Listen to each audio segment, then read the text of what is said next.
This week, San Antonio City Council is set to consider moving forward on Project Marvel, but the council is also being asked to not consider a proposed term sheet by Mayor Gina Ortiz-Jones. Now, the agenda has dueling resolutions centered around the proposed term sheet reached between the city and the Spurs. To explain, we are joined now by District 10 Counselman Marc Whyte. Thank you so much for joining us. We appreciate you. So what do you think is going to happen Thursday during Thursday's City Council meeting? Well, as you mentioned, we're going to vote on these two resolutions. The mayor's position is that we need a pause, and many of us, however, believe that we need to move forward because the details of this term sheet right here need to be made public. And really what we're doing on Thursday, again, we're not talking about this whole Project Marvel thing as a whole. We're just talking about the Spurs Arena. And as you know, there's going to be a vote on this in November. And that's important to understand. City Council does not approve the arena. The citizens are going to get to have that say in November. It's our job to get them all the terms of that deal so they can make an informed vote. Councilman, the interesting thing is the majority of council is for moving forward with the proposed Spurs Arena, Project Marvel. However, Mayor Jones wants a pause on it. What is the big deal if we do a pause? Well, the big deal is what I mentioned, that the county has called an election for November, right? The citizens are going to go to the polls. I believe it's November 4th. And that vote is going to determine whether or not this arena deal moves forward. But the citizens should not have to go there and vote without all the information. And so the big deal, the urgency is we need to approve this so the citizens can see the terms of the deal. Then we're going to go into our communities, talk with them about it, and that way they'll have everything they need to make the decision in November. City Council does not say yes or no to the arena. It's going to be the citizens, and that's how it should be. So Mayor Jones has said that the current economic analysis done by CSL is not enough information for her. She wants another one done. Why can't we have another one done in a timely fashion, I guess, before November?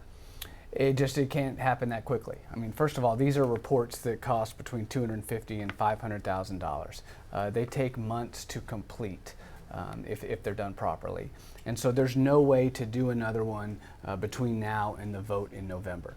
More than that, though, the report that we already have is substantial, and the majority of council has said they are comfortable with the information that's in there. The city manager has said that. The very, very smart financial people on the city side have also said they are comfortable with the numbers.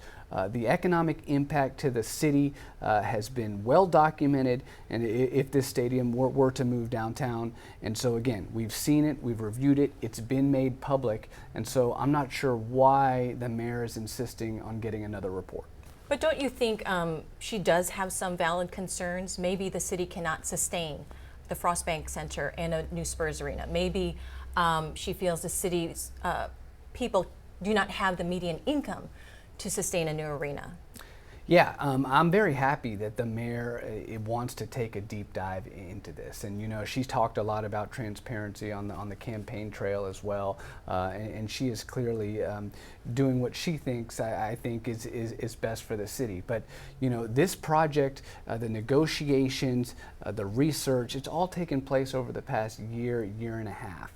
And I think the economic data is really, really clear right now that this would be a benefit to San Antonio should the arena move downtown. It would create more jobs. It would bring hundreds of millions of more dollars into San Antonio, into our local businesses.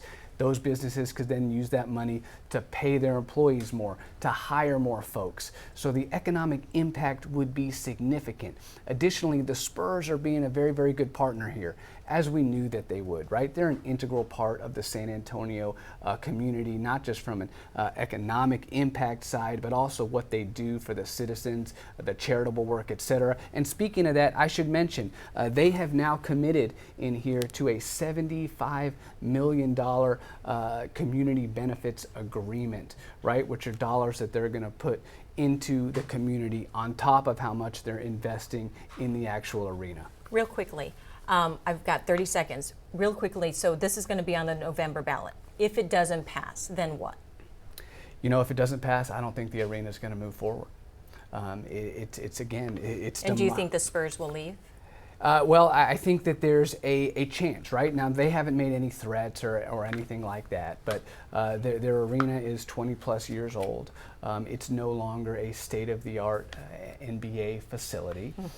So I don't know whether they'll leave or not, but it is important to note Austin, Nashville, Las Vegas, Seattle. We got all these cities around the country that would love to take our Spurs. But we've got to keep that in mind, but we also got to get the best deal for the citizens of San Antonio. City Council's been working really, really hard on that, and it's time for the city to see the deal. Gotcha. Okay. Thank you, Councilman. Appreciate it.